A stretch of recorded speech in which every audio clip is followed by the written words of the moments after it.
All right. Hello, Durud and Shalom. Guys, look who I have here with me. I'm actually quite shocked. I don't know if this is really happening. Hi, Dinesh. Are you real? Is this really happening?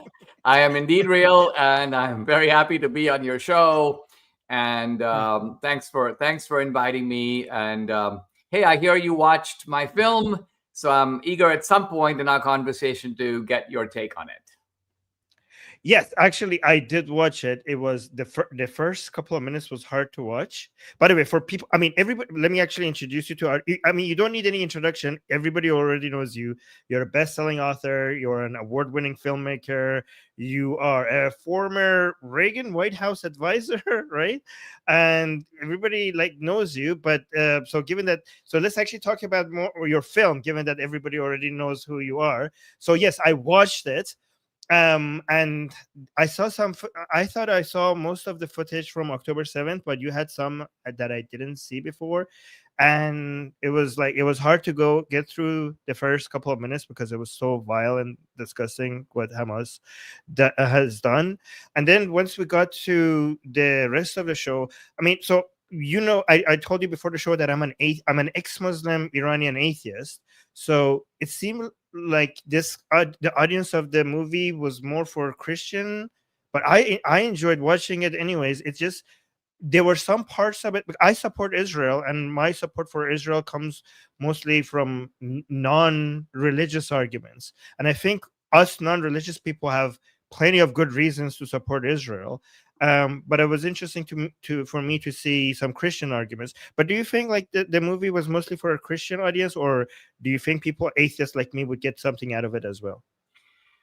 No, I would say that the film is a integration of Mm, politics and the Bible. There's right. plenty of the film that stands on its own in the political domain. There's some of it that is biblical, but again, is also accessible to any rational person. So, for example, there's a section on biblical archaeology. This is really artifacts coming out of the ground that support the historicity of the Bible. Now, you can say, "Well, I don't believe Mm, the miracles. Or I don't agree with the theology of the Bible." But we're not talking about that. What we're talking about is the events of the Bible and did they occur or did they not? And right.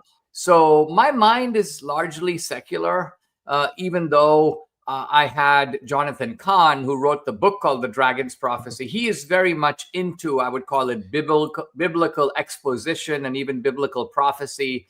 I tried to be very careful to present his ideas in such a way that, like, we are not going into this is not going to become like a Sunday sermon or something like that. This is really a movie for people of widely different perspectives, and it's ultimately making the historical and the moral and the biblical case for Israel and for the Jews.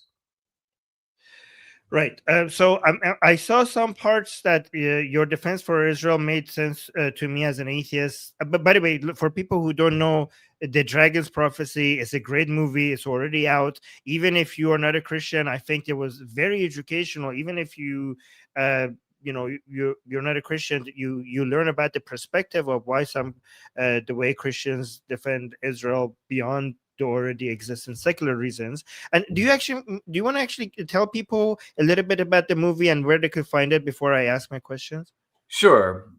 I'll just start with the film website, which is the Dragons, plural, the Dragons Prophecy Film.com. It's in streaming, it's in DVD. I think whatever your background, you're going to find it a provocative and interesting film, as I think you, Armin, did. Yeah. Now, the film begins with a rather raw and riveting putting you on the scene of October 7th. And the reason I did that is I could hardly believe that 2 years after October 7th, many people have not seen that footage. And so I didn't use some of the most graphic and brutal footage, but I've used enough that you feel like you are riding with Hamas into the kibbutzes of Israel, and I Mm. put you on the scene. This is what any good movie does, right? It's if I do a movie about a burglary at Fort Knox, you need to see the burglars coming through the window. So I didn't want to tell people about October 7th. I wanted to put them there. And this film does do that. That's how you're drawn into it. And then the film explores some very wide questions, like very fundamental questions. Who are the Jews? Who are these Palestinians? Whose land is it? And then a biblical element is introduced. Like, what does the Bible say about it? Because when you look at a place like Jerusalem and you focus, for example, on the area around the Temple Mount, you have three of the great religions of the world, Christianity, Judaism, and Islam, and they all have some kind of a claim on a very tiny piece of land that makes it the most controversial and maybe the most sought after piece of real estate on the planet of the earth. And so the film then does give a kind of biblical exposition, but the biblical exposition is nothing more than to compare the war with Hamas with ancient biblical battles described in the Bible, showing some rather remarkable close parallels. Which I think, again, even if you're not coming in from a Christian perspective, you're like, well, this is really interesting that something that happened 3,000 years ago becomes a foreshadowing of what is happening right in front of our eyes. And then I mentioned the section on biblical archaeology, and then there's a section on politics. I interview the Prime Minister of Israel, Netanyahu, an expert on terrorism, the U.S. Ambassador, Mike Huckabee. So the film it moves between the timely and the timeless. And at the same time, it connects politics with archaeology, with theology. But there's a part of the movie that you give 3 reasons for why Israel has the right to that land. And those 3 were all non-religious. Can you give those 3 reasons? Because I found that very interesting. Yes. I was asked actually on the Matt Gaetz podcast. He said, well, you're spending a lot of time in this film showing the ancient presence of the Jews in their ancestral homeland. He goes, who cares? He goes, the Native Americans were first in America. Does that mean we should turn over the whole country to them? This is how he was questioning me. And so I replied and I said, look, and this theme, by the way, is in the film. I said, if I look around the world, there are 3 ways in which people get the title to a piece of land. There are only 3 ways. I don't know any other way. The first one is you were there first. So you're the original or the aboriginal inhabitant. The second way is you got it by some sort of treaty, negotiations, a deal. And the third way is by conquest. If you look at the maps of all the countries in the world, you will see that they come down to 1 or 2, and in very rare cases, these 3 ways of obtaining the title. And then I said, interestingly, when you look at Israel, it checks all the 3 boxes. The Jews were there first. It's their land by original inhabitancy, check. Number 2, the UN handed over the land after World War II. The Arabs got a piece of it, but they didn't want it. They rejected the deal. And 3, Israel has held the land through conquest in the sense that they have fought 3 wars, at least 3, 48, 67, 73. And so whichever box you want to look at, you find that Israel has a valid claim to the land. And I don't know any other place in the world that has a stronger claim, because Israel checks, like I said, all the boxes. All 3. Yes, all yes. 3. And what do you think? I mean, that's very convincing. I mean, I don't understand any. Every time I argue with somebody about any of this, I never get the other side, because they either don't understand the history or the legal arguments or the pragmatic reasonings for why Israel should be there as a country, or they just refuse to argue with you. I mean, it's pretty straightforward. But first, 2 questions. Why do you think there are so many people turning against Israel recently, not in the West and Western countries? And I don't know if you know this, but in Iran, more Iranians are turning in favor of Israel. Did you know that in Iran? I heard that, and I'm actually glad to hear that, because what it tells me is that although we've been hearing for decades that Iran is a closed society, it means that information is penetrating through, and that the mullahs cannot keep it out. Yes, I actually have my Persian channel, which is I have a community in Iran. I have a Discord server. I have a Telegram channel, which mostly Iranian audience. I have a Persian channel that I broadcast to my audience. It's 80% in Iran, so I'm very much in touch with the Iranian audience. And I could tell you that in the entire Middle East and North Africa, you will find the most aggressive non-Jewish Zionists inside Iran, like see, like defending Israel. So It it's used to be when I came to America at the age of 17, both parties were pro-Israel, the Democratic Party and the Republican Party.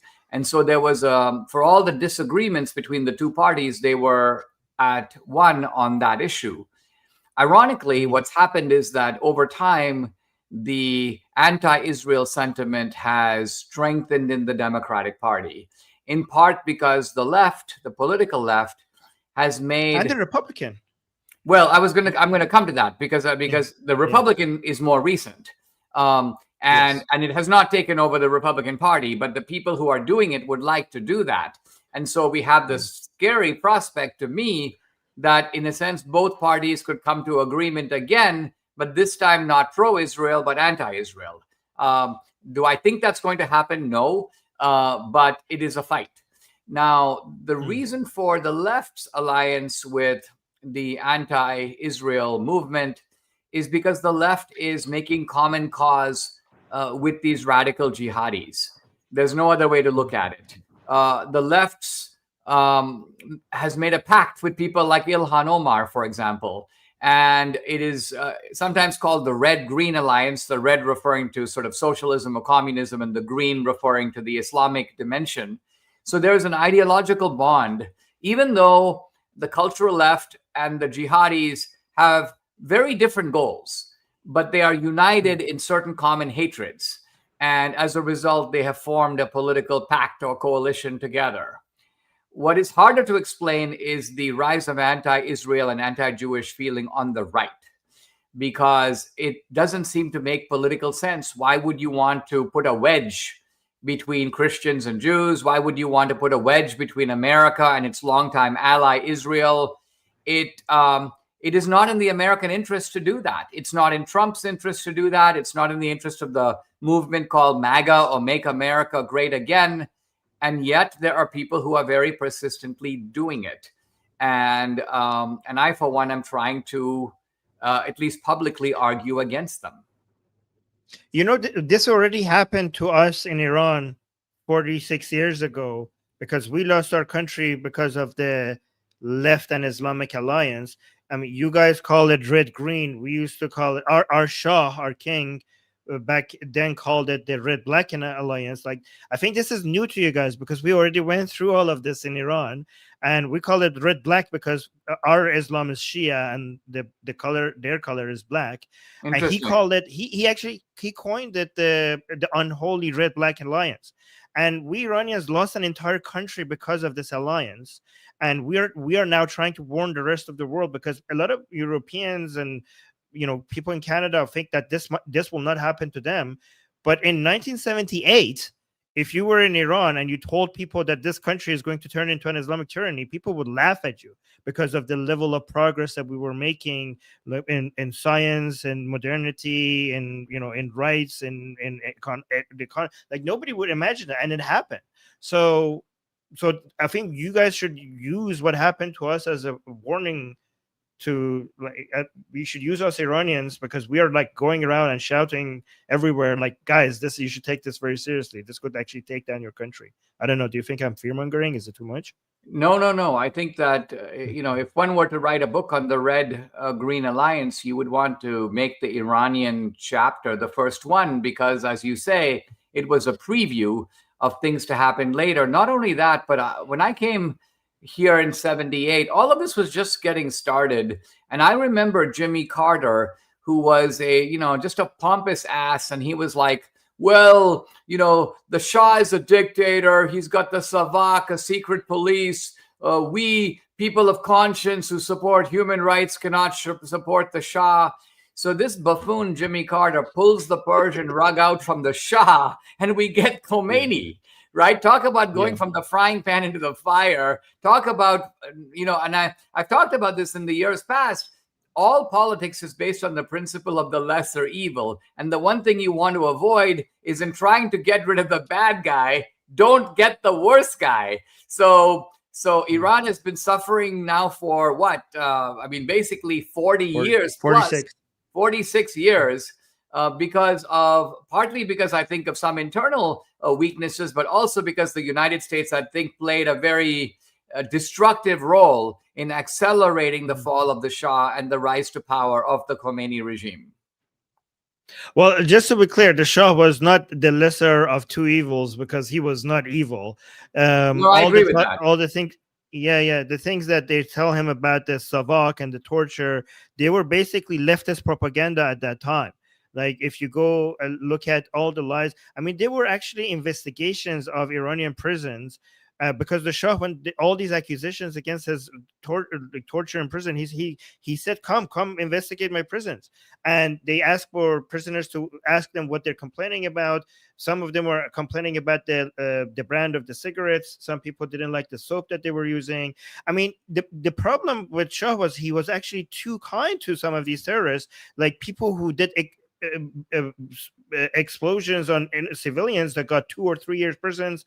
And actually, if you went into jail, you see that they had big areas that they could paint. He was actually the Shah forgave the person that shot him, trying to assassinate him. The Shah forgave him and set him free. So it's really strange to accuse such a man of being an evil dictator that was torturing people. There was just leftist propaganda at the time. And But also the revolution, the 1970s.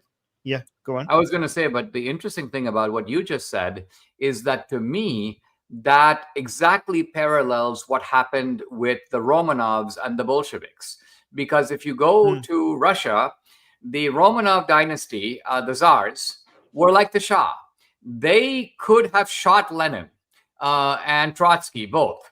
They did imprison Lenin, but they imprisoned him in extremely comfortable facilities where he was able to write and publish letters and books from prison. Right. So this guy was writing propaganda against the Tsars from prison, and the Tsars were then delivering his manuscripts to be published.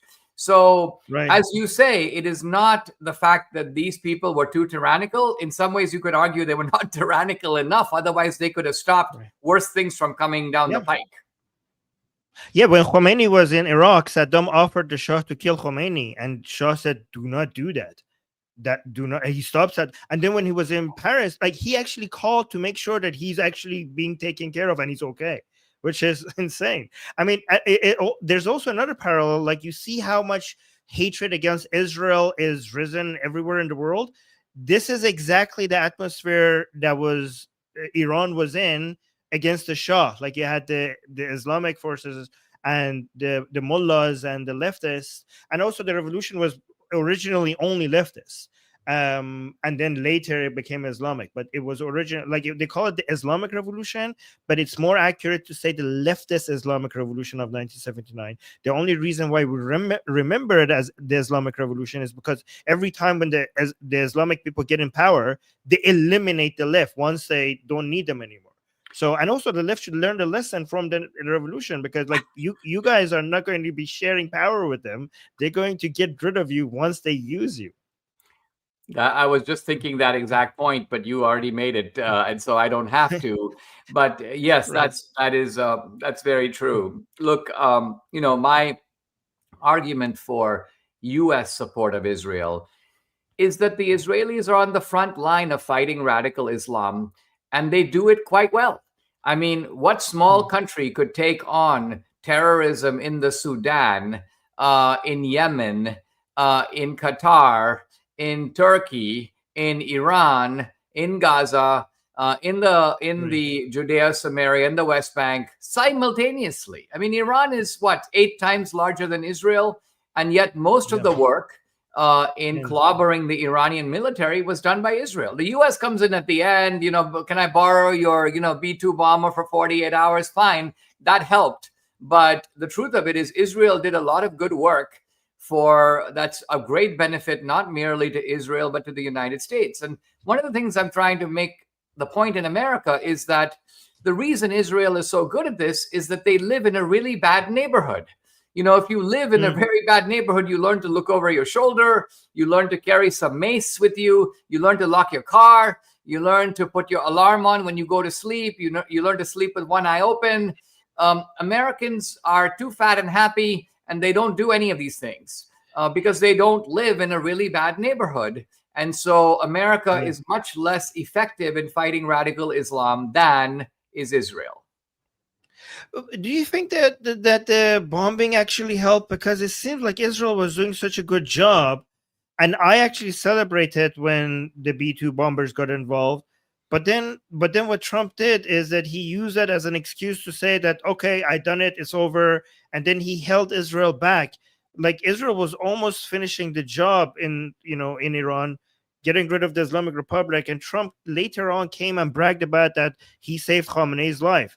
And that made a lot of us Iranians upset, because we thought, like, if Israel, that means if Trump didn't stop Israel, Khamenei would be dead right now. Maybe Khamenei would be dead right now, and the Islamic Republic would have fallen by now. So we were kind of upset. Like we Iranians think that our interests, many of us Iranians are like patriotic Iranians, think that our interests are more aligned with Israel than United States sometimes, because of how many times United States came and stopped Israel from finishing the job.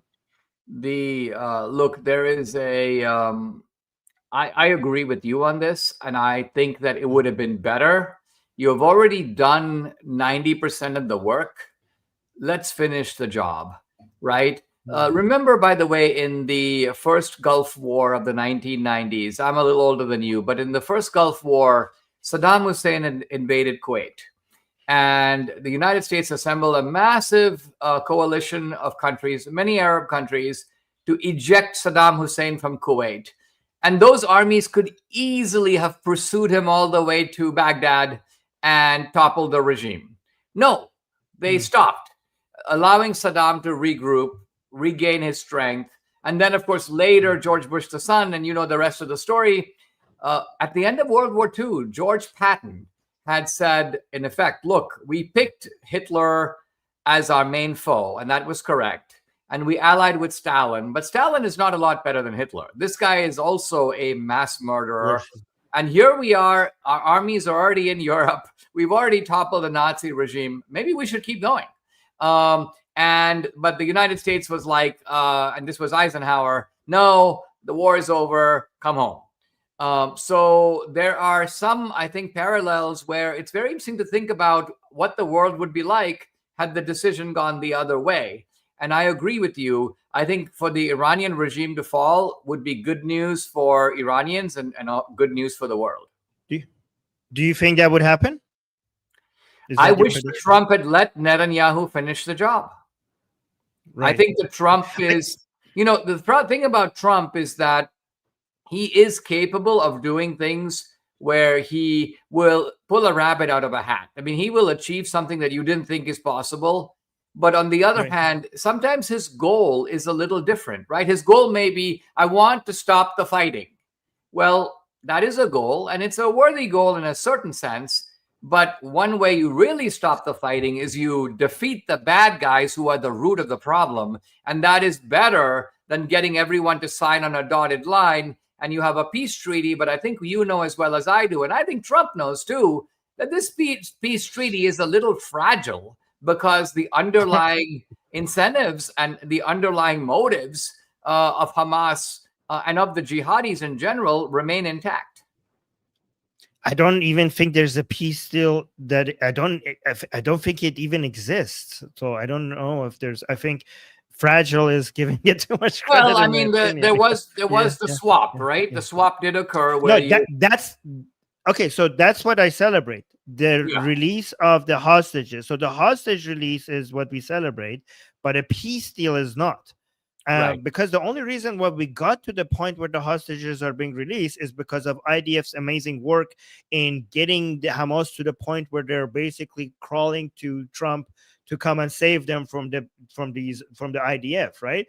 And I think like Netanyahu deserves more credit for the release of the hostages. I feel like people are pretending that Trump did everything, even though it was Israel that did most of the job that got us to this point where they're even where Trump could actually dictate any terms to them. Like, I don't know. I feel like even in Israel, you see in Tel Aviv, people were booing Netanyahu and praising Trump. I'm like, the work was done by the IDF and Netanyahu for us to be able to even do this. I don't know. I think people are being ungrateful. Netanyahu to me is a hero because this guy, look, I mean, for this guy to take on, like I say, this formidable alliance of Islamic radicals coming out of many different countries, and think of the enormous worldwide resources at their disposal, and fight this war on so many different fronts. I mean, to me, this is like David versus Goliath all over again, and Netanyahu is in the role of David. Right. Do you think do you think that some of this stuff that we're saying, so I agree with you, but not from a biblical perspective, but that he's a hero. Like we Iranians consider many of us Iranians consider him a hero, and we think that they actually owe us a debt. Okay, because in ancient time it was King Cyrus the Great that saved the Jews. Yes, so I know, right. So we saved them from tyranny. It's now Right. their turn to save us from tyranny. Okay, it's your Yeah, repay well, the I mean, debt. you're right. The Persians allowed the Jews to go back and rebuild the temple. So I see Paid what for the temple. It wasn't just allowing it. This King Cyrus actually paid for the temple to be rebuilt. Right. So you're saying that you've got a historical like IOU and you're ready to Yes. collect. I understand. Yeah. No, totally. Totally right. Okay, so good. So let them know. But do you one sense that we're getting is that, correct me, let me know if you agree with this. We get the feeling that there's a lot of Qatari money that is influencing the White House right now. I don't know if you see this as a problem or are we reading too much into it, but we think that is, Trump holding Israel back in Qatar, in against the Islamic Republic. Do you think that the Qatari money is the reason why we're seeing all of this? Well, I think that the Qataris have been buying cultural and political influence in the United States for a long time.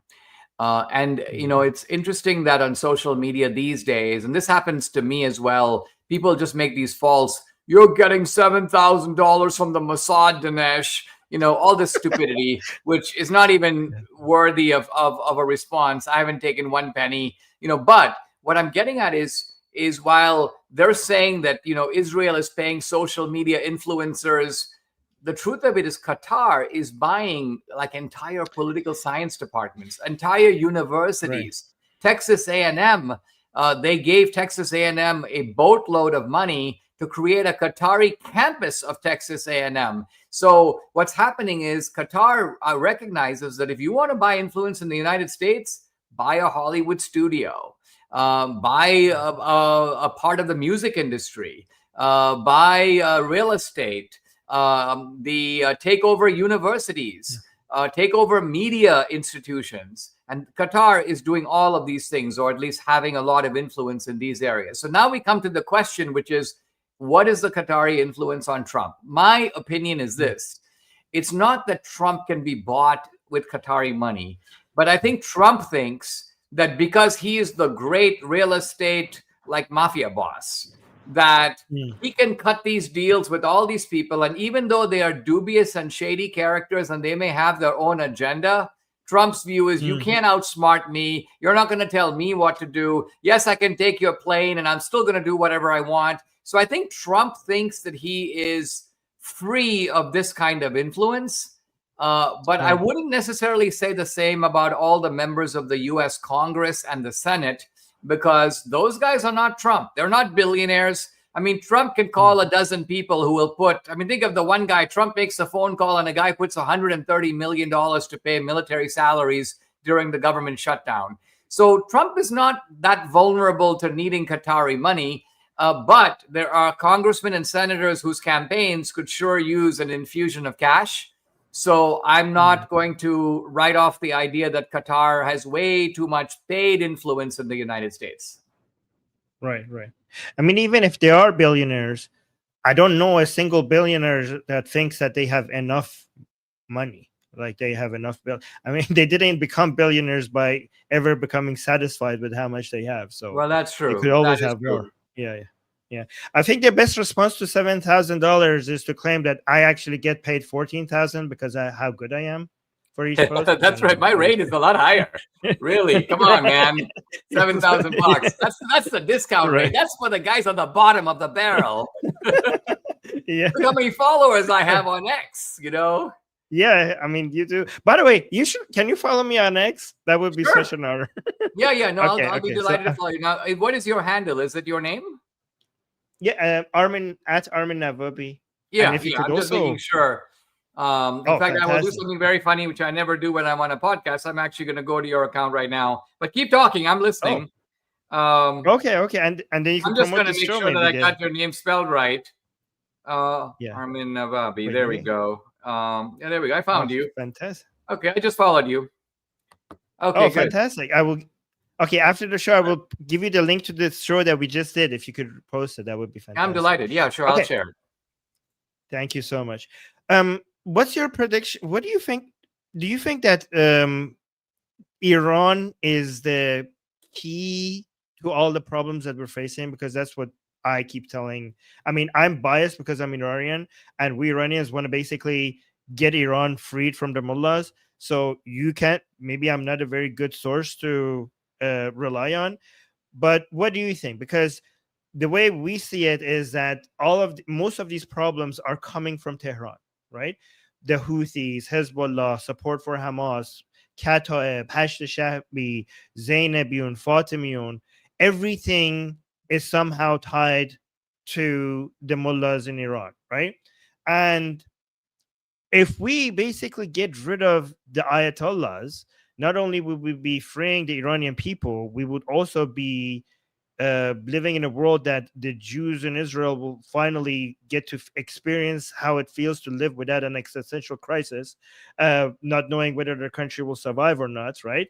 And the rest of the world will also benefit a lot from from getting rid of a major sponsor of terror.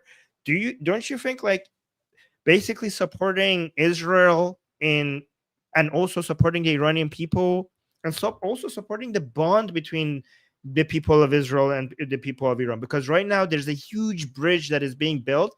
The Iranian and Israeli people are rediscovering their ancient ties, and also they're discovering more and more that they share the same values, and they also share the same enemy, so that the bridge is being built. And I think this is the key to solving, because Israel has what the Iranian people don't have.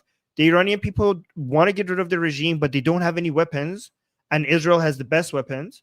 And Iranian people have something that Israel doesn't have, because you cannot do regime change without some boots on the ground, and Israel doesn't have the capacity to have boots on the ground in Iran, but the Iranian people are there, and they want to topple the regime. So I think both sides have something that the other side doesn't have, and if we support these two people, we will be able to fix all of this, I think. I don't know. What do you think?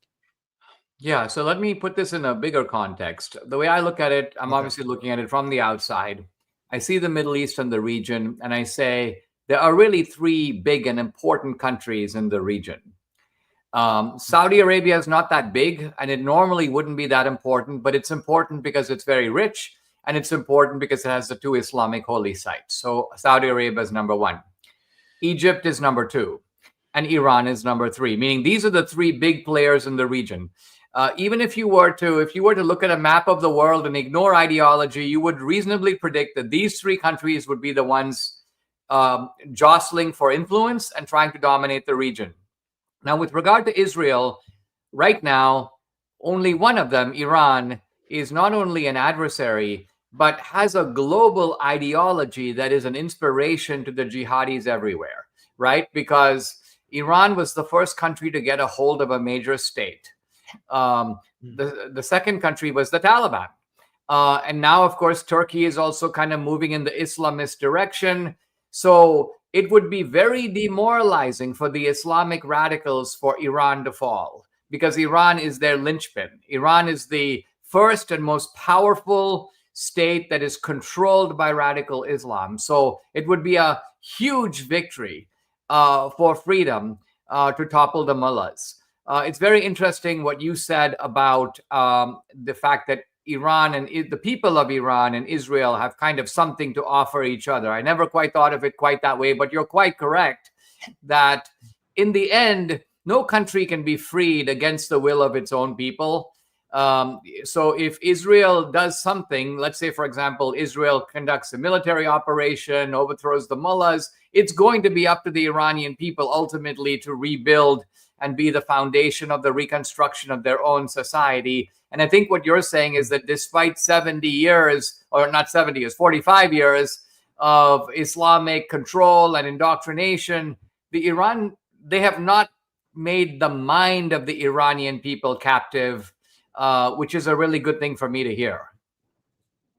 Well, actually, they have done quite the opposite. We have had the greatest mass exodus out of a religion in the history of civilization in the past 40 years. So Iran is a country of 90 million people. Around close to half, a little bit under half of the population has left Islam within a lifetime. Something like this has never happened. Such a mass exodus out of a religion has never happened anywhere in the world.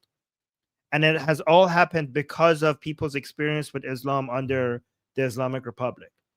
So this is something that I think more people need to pay attention to.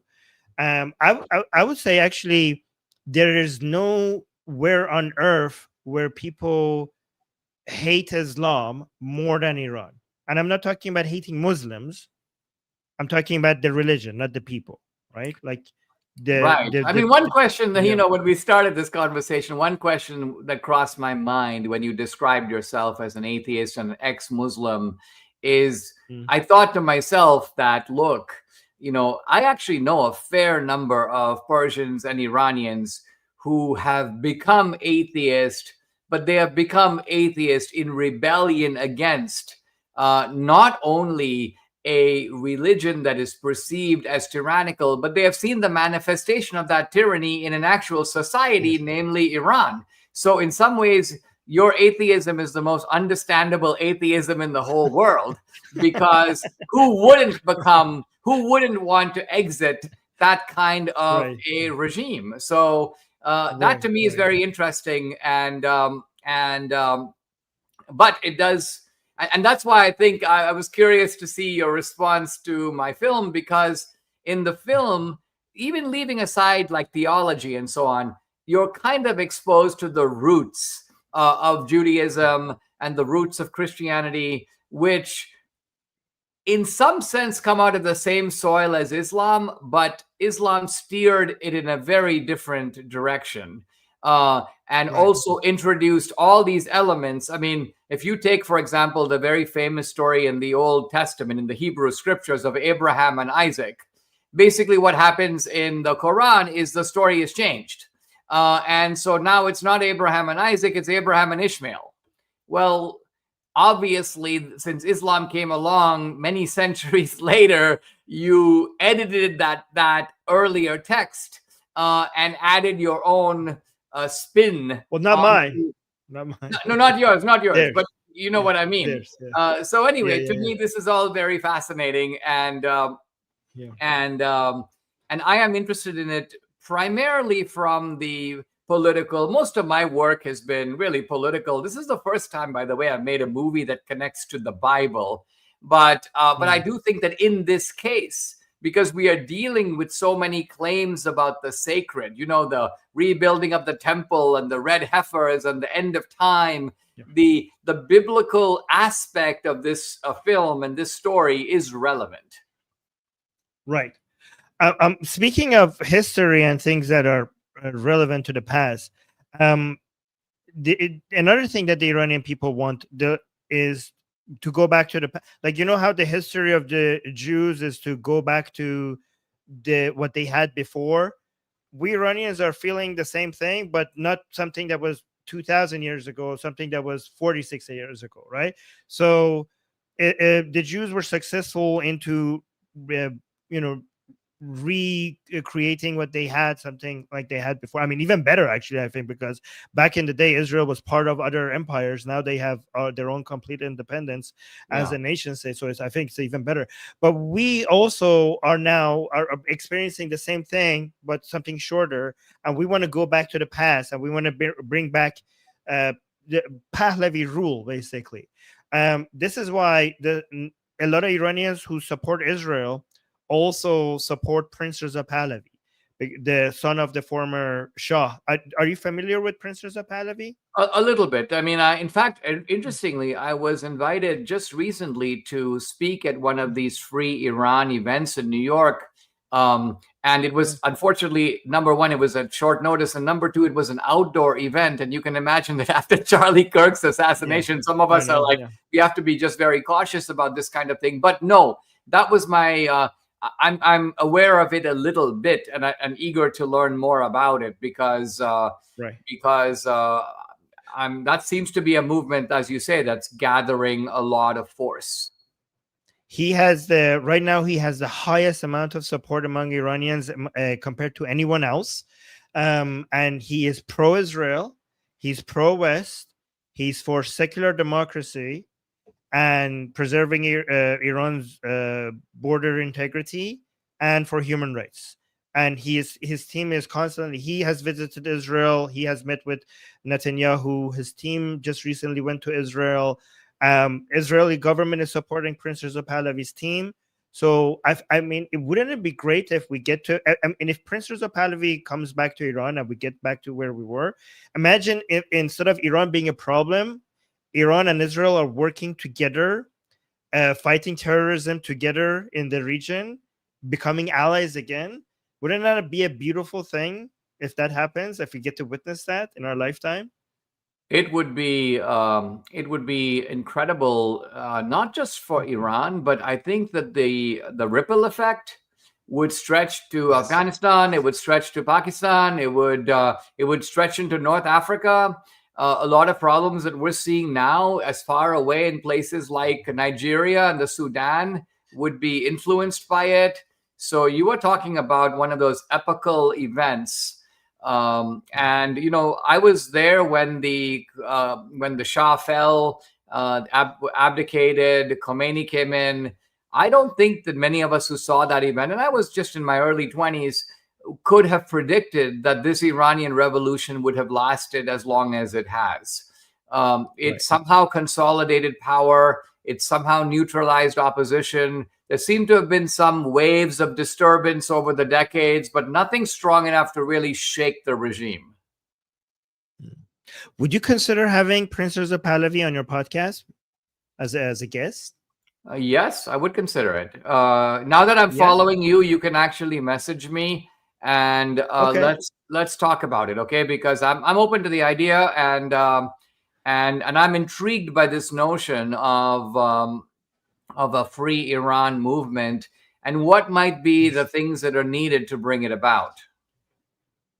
Wow, that I would be more than happy to talk to you about it. That's thank you so much, because we are actually really trying to get more attention about this in United States, because in Israel we already are winning with when it comes to getting people in Israel on our side, but in US we're really behind. So that would be really good, because in US it's more of a competition in US, because there's so many different political groups, and so many people in America, when they hear the name king, they think dictatorship, but we're talking about a constitutional monarchy, like I don't know, like Sweden, like Norway. We're not talking like tyrants. We're not like talking Saudi Arabia. But Americans have, because of their history of with being part with against the Great Britain and their revolution, when they hear king, they always think of dictators.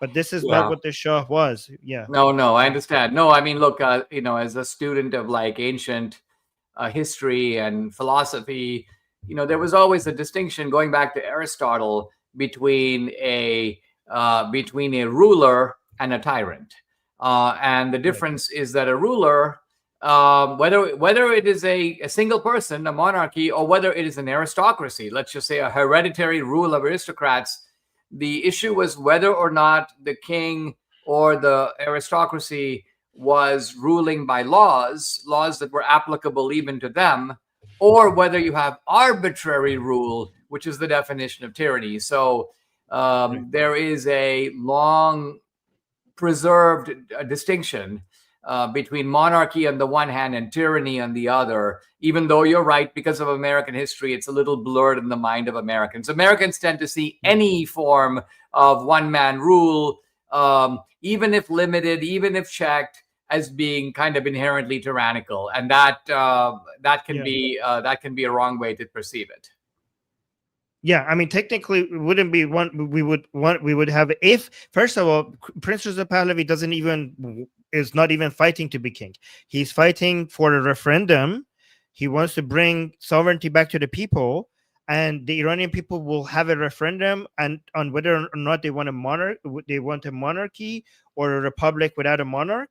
And then if the referendum says that we want a monarchy, then the Iranian people will vote for people to write the constitution and choose the king. So it's all going to be depending. Like Prince Reza Pahlavi is not at all fighting for coming back to Iran to be king. He's fighting for giving the choice to the Iranian people for them to decide what they want. And the polls seem to suggest that the Iranian people want a constitutional monarchy, which means that we're also going to have a parliament. We're going to have a prime minister, just like in the UK and Norway and stuff like that. It's not going to be like, I don't know, like absolute monarchy. Yeah. Um, I know I'm running out of time, but you said 45 minutes and we have only 3 minutes. So I just want to do two things. I want to ask you one last question, and then I want to also play the trailer to your movie, and then let people also know where to find it one more time. So one last question. Do you consider, because I know from a Christian perspective, like uh, atheism, the rise of atheism could also be a problem. But would you consider some of us atheists as like allies in the fight against? Because many atheists believe in classical liberal values, right? They understand Zionism, they understand Western classical liberal values, they understand the problem with the woke left, but also the woke right, like modern, like I don't know, Candace and Tucker and people like that. They understand that the value of capitalism. They stand against communism. So if somebody is an atheist and believes in classical liberal values, Western classical liberal values, and is supporting the right, like, would you consider this to be somebody on your side or part of the problem as No, an atheist? absolutely on my side. I mean, it's very obvious Right. just from our conversation in 45 minutes that we Right. are on the same path, and in very close agreement on a lot of political and international issues. Our Right. disagreements go into a different sphere. We would have to do a whole different show about the foundations of morality and all the questions that present themselves to intelligent people, for which the empirical world doesn't seem to supply an answer. And then we'd have to look to see if an answer is available some other way. So that's Right. really outside the orbit of what we've been talking about. But what this shows is that people can disagree about ultimate questions and nevertheless agree completely about practical Right. questions. And I think that's what this particular conversation has demonstrated. Yeah, to me, it's like Game of Thrones. I feel like there's an army and undead that coming at us, and like I think like us, these disagreements are fine, and we could have friendly discussions about it, but we shouldn't be turning against each other because of it. Because like it's like fighting over the throne while the army of undead is basically coming to swallow the entire land, and we should actually unite and focus on that instead. Agree Right. completely. Right. Okay. So I'm gonna show the trailer, and can before I show it, can you let again people know where can they watch this movie Yeah, before I it's play it one more time? The website is thedragonsprophecyfilm.com. No apostrophe, the dragons plural, prophecy film. Don't forget the film part of it. And you can stream it. You can order DVDs. You can buy them on Amazon as well. So watch the film. It covers many of the topics we've talked about, but it does it in a very, I think, both intellectual but also emotionally powerful way. Okay. And guys, I put the link in the description as well. So go check it out. Okay. So let's just watch this. This is very powerful. Then another sign appeared in heaven. An enormous red dragon. Revelation 12:3.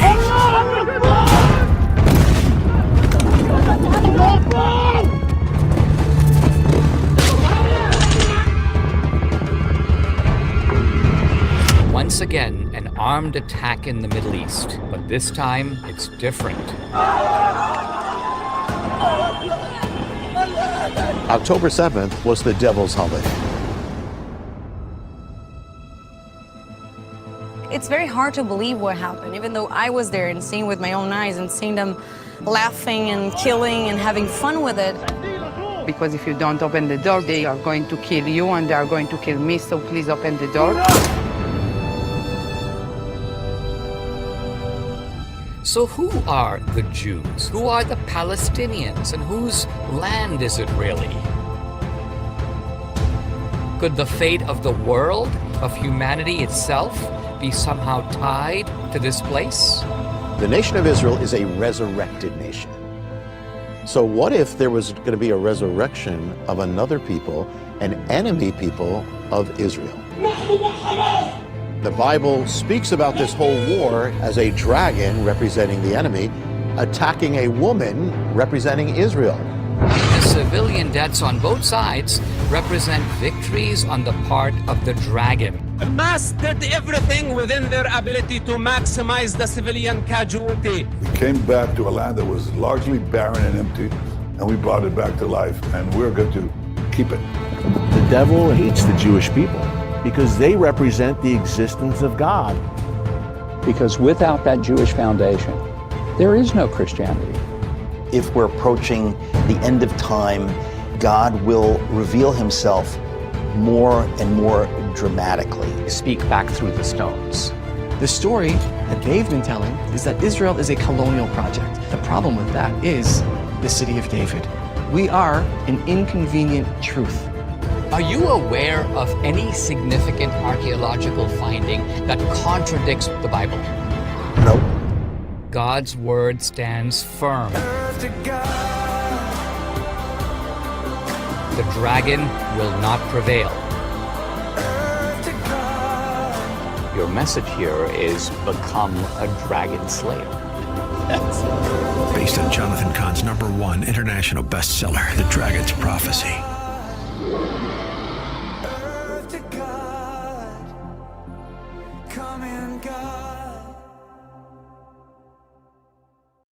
Amazing. Thank you so much. That was amazing.